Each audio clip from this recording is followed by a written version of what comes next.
let's get into this last topic. Now, this comes away of PureXbox.com. It was written by Ben Carey, posted on Saturday at noon.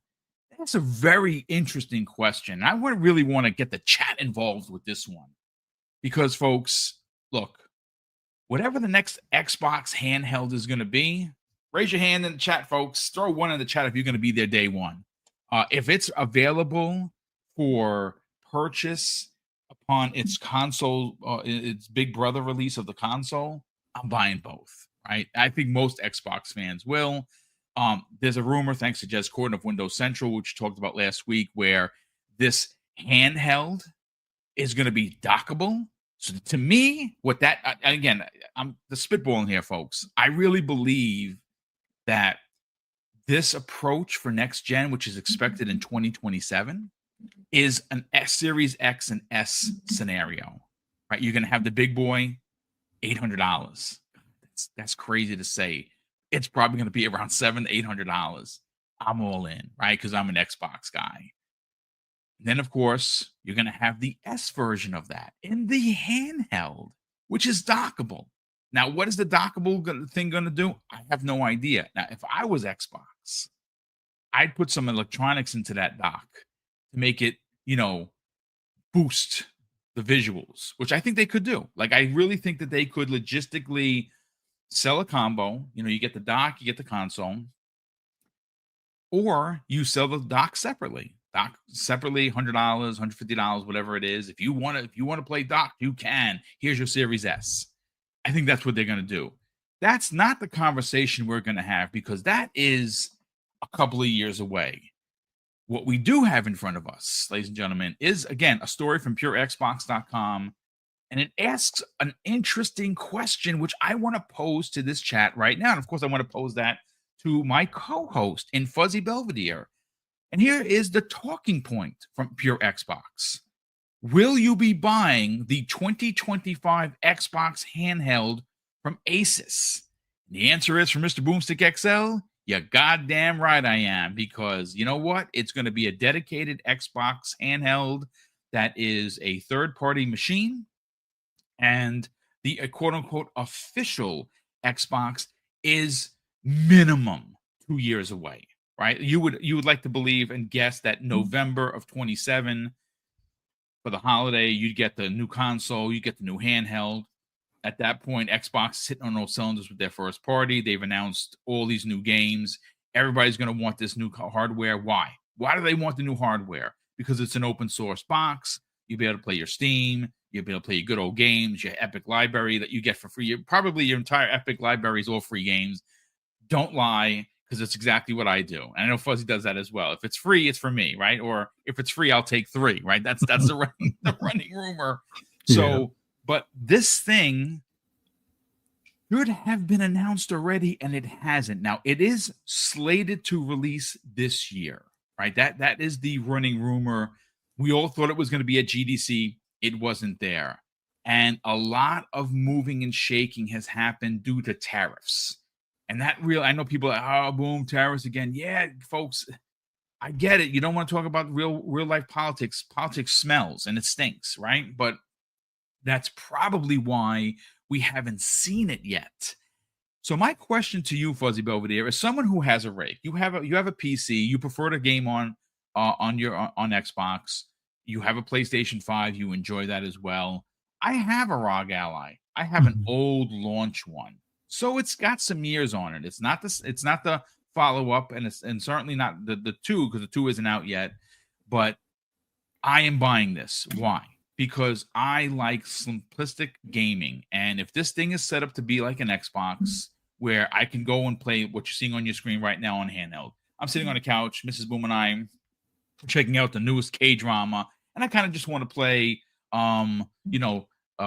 Vampire Survivors, which is my favorite game to sit on the couch and play. Whether I play it on the Switch, I actually use the PlayStation Portal to use that on my PlayStation when we're just sitting there, because it's just moving a stick. Sound is off. I'm getting levels. It's great. It's awesome.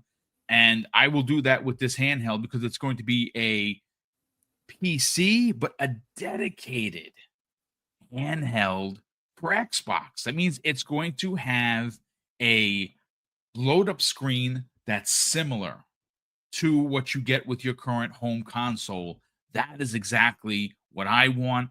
I'm not waiting 2 years. Chat, let me go to the chat here and find out, folks.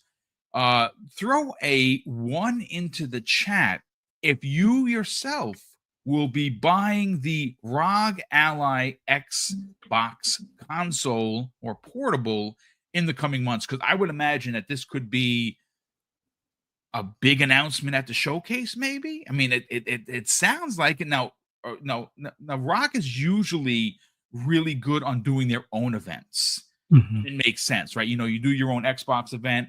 It's 28 minutes. You talk about the specs, you talk about the chips, you talk about how much it's going to cost. You get Phil Spencer to come up on stage and be like, "Yep, until we get, here we go. We've teamed up with Asus or Asus to release this console. It's going to cost this. It's releasing it." But Fuzzy Belvedere, there is a showcase in 10 days that does kind of kick the door wide open to, hey, you want to sell this thing, and this is a big partnership with ROG. There's no doubt about it. Where are most of the eyes going to be? And here's the other thing. I know this sounds crazy, folks. There's going to be a lot of PlayStation gamers watching this show. As a matter of fact, I've already been told by several of the trolls of the interwebs who remain nameless on this podcast that is really a PlayStation show, because all those games are going to Xbox. Oh, and the second secret showcase. It's the actual it is a secret PlayStation showcase that is masked as an Xbox One. Who knew? But needless to say, there's going to be a lot of PlayStation gamers. Now, check this out, folks. The Xbox Game Pass, like we talked about in the opening of the show, undeniable. The value is unfreaking deniable. So, if you are someone who has a PlayStation 5, you're like, I don't really want to buy an Xbox, but I like ROG. I have one. My brother has one. My best friend has one. I like it. I'm kind of okay with PC, but I just kind of like a handheld. Maybe this is the thing that gets them into the door, because if they could get this console, this handheld console, and they take their gaming on the go, and their PlayStation library is still where it is.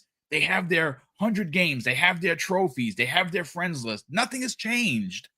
But they can also dabble in Xbox and then get Xbox Game Pass to go with this handheld. I think that's a winner-winner chicken dinner. Let's get your thoughts on whether or not only are you buying the ROG Ally Xbox device, where do you think it's going to show up? That's been a tough one. And I hate talking about tariffs, but my original thought was that this would be a $600 device pre-tariffs. Like, that was, I think, the goal that they were shooting for. Like, maybe the lower spec one, a higher spec one would be closer to 800, 900. But that upper spec one would be the equivalent of a ROG Ally X2, basically. It would be on par with like a Steam Deck 2, which I have well, hopefully this will show my Steam Deck here. I'm looking to replace this at some point, and the goal is either a Steam Deck 2 or an Xbox handheld that will be able to play their PC titles and possibly some of the console titles. Now, this is kind of the sticking point, and I hope that they show this. There are a handful of like launch Xbox One games that were first party that are not on the PC store. There are also some partnered second party ones that are not on the PC store for dual entitlement or being able to play those there. Like Dead Rising 3, I think, is one of them. Rise Son of Rome is another. There's a couple of other smaller ones that aren't there, that if this device is able to play my console version of those on there, oh, hands down, it's a day one buy. Otherwise, I might have to wait for the Xbox handheld in 27, which I don't really want to wait that long, because by that point, I probably will pick up a Steam Deck too. But I think the biggest thing that this device is going to be is that blend that we've been hearing rumors of, where you can play Steam games on an Xbox. My gut is that you'll be able to have the access to your Steam library on this device without having to do the console streaming aspect of it. So that's probably the key thing. If I can play Rise Son of Rome or Dead Rising 3 that I own, I think both physically and digitally on this device, Yeah, it's absolutely a day one buy for me. That would cover a lot of my Xbox One library that isn't also on PC. Yep. But even if it doesn't have that access to those games, having something where you can access Game Pass and download the games natively to that device, I think would be huge, because that way you don't have to rely on streaming. And at that point, it's essentially like a console. At that point, you can play in offline mode or what have you. But my suggestion would be to play online, only because that way your cross save and cross progression would work. So when you're not on that handheld, your saves carry over to your console or over to your PC or wherever you're playing. So hopefully tariffs don't beat this thing up too much. We'll see. I think that's possibly why it hasn't been, fully released or announced, because tariffs were on and then they were paused, and that's only for so many days. And I think 90 days was what they said, and that's not enough to change the course of anything at this point. Yeah, so hopefully there's some negotiations done by that time the 90 days comes up. We'll see. But if that is the case, hopefully this thing is still in the $600 or $700 range for the lower spec one. Upper spec, expect 800 plus. But if you go with the 800 plus, I would say that's going to probably be the best device to play PC games and console games handheld for probably the next couple of years. So that would be like, if you're looking to progressively do upgrades, by the time the true Xbox made handheld comes out, then that would be the device to own. But if you're new to the whole PC handheld, if they do have a lower spec one that is in the $600 range, I would say it's a well worth purchase. Like, keep in mind, when this Steam Deck came out, it was $650 at launch for the 512. I would expect that, like, that same one now you could probably find for $350. So it dropped $300 in price over the period of time. But something like the lower spec one will still be able to play your Xbox games, have access to Game Pass natively, and have access more than likely to Steam games. You may have to sideload them. I think the UI will have an easier integration, so you can log into Steam or have the Steam app on that device, and any Steam games you own, you'll have access to play natively. And then the same thing with the Epic Game Store, which I'm hoping Epic is for putting themselves on this device, because especially a lot of us that have downloaded those or added the free games to their library, you might have like 30 plus games right off the rip. They have Sifu, I think, is free right now, and I forget the other games that are well, free. No, believe it or not, the game that just released is there. Deliver at All Costs. Was free. So, I bought that game by the way, folks, it's awesome. If you like the GTA style, go download that game for free. Yeah.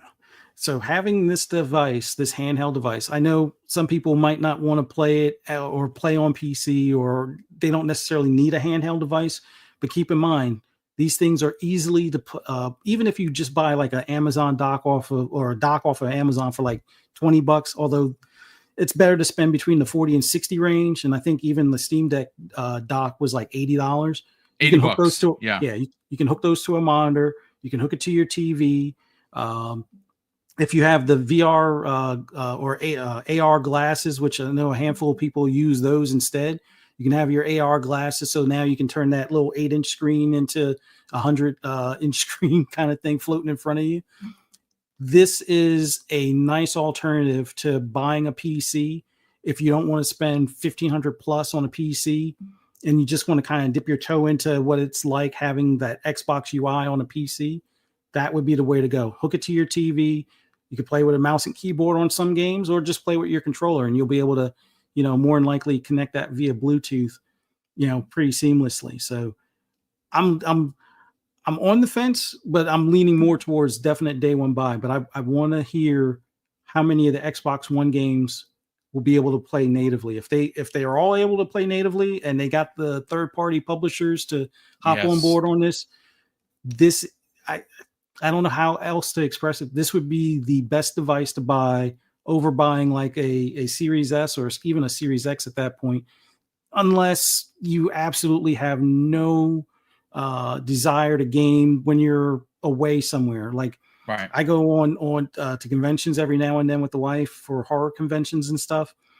Having the downtime at the hotel when we're not watching, like, let's say Netflix, or we're just chilling and relaxing kind of thing. There are times where it's like, oh, I can break out the Steam Deck and play it.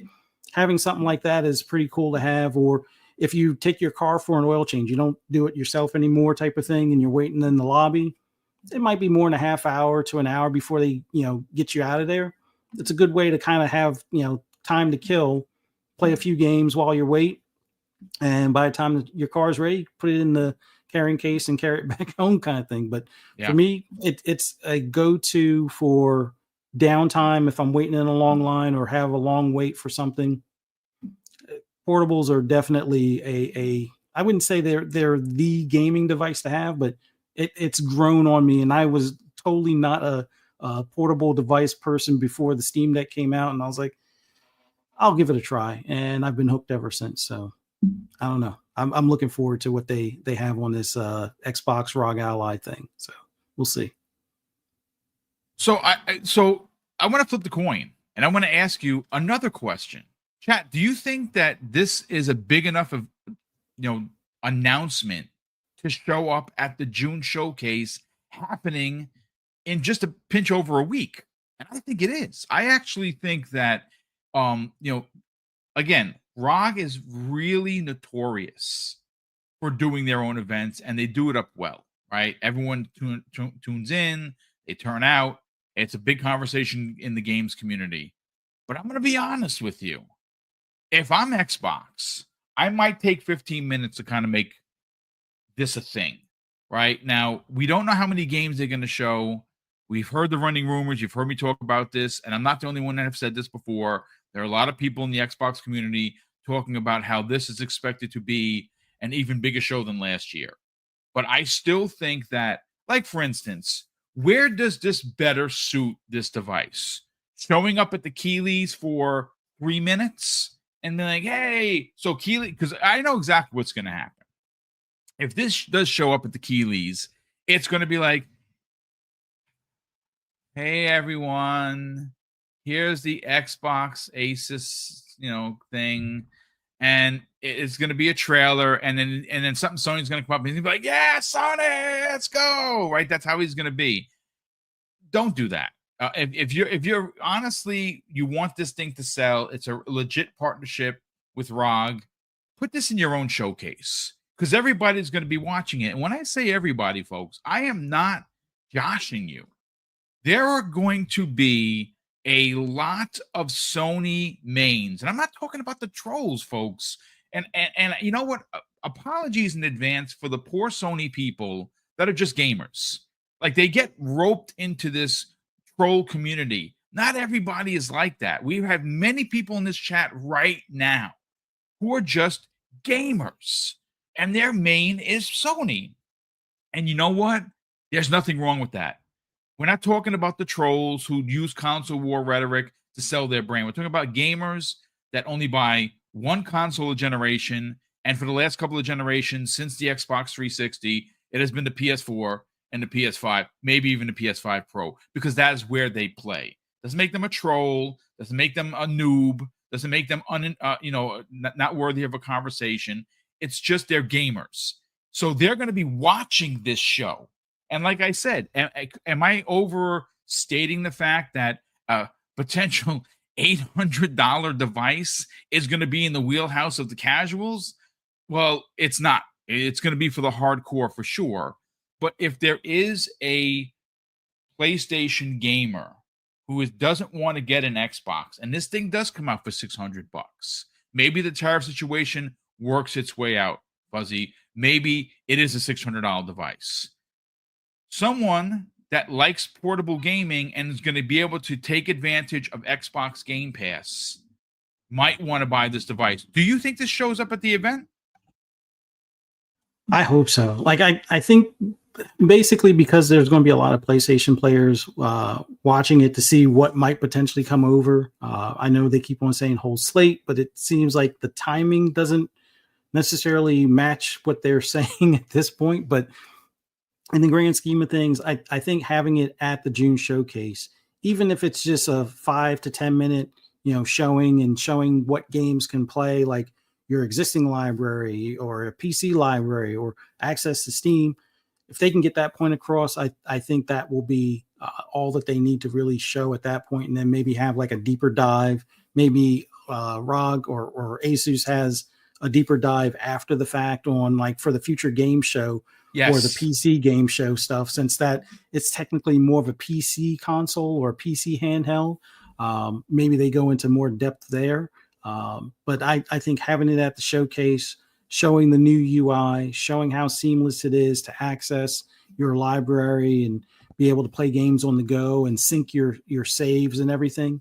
Yeah, I really hope they show it at the showcase, because at that point, then there will be the rush on how do you pre-order it, whether you pre-order it at Best Buy or pre-order it direct from Asus or directly from Microsoft, whatever the case may be. I've had more luck buying things direct from Microsoft for the most part, but yeah, I really hope they show it at the showcase, because it will bring their whole plan of Xbox everywhere more to the forefront, and showing this type of device where you can literally do that and hook it to a TV or monitor, or just take it on the road trips and stuff like that. So let's hope.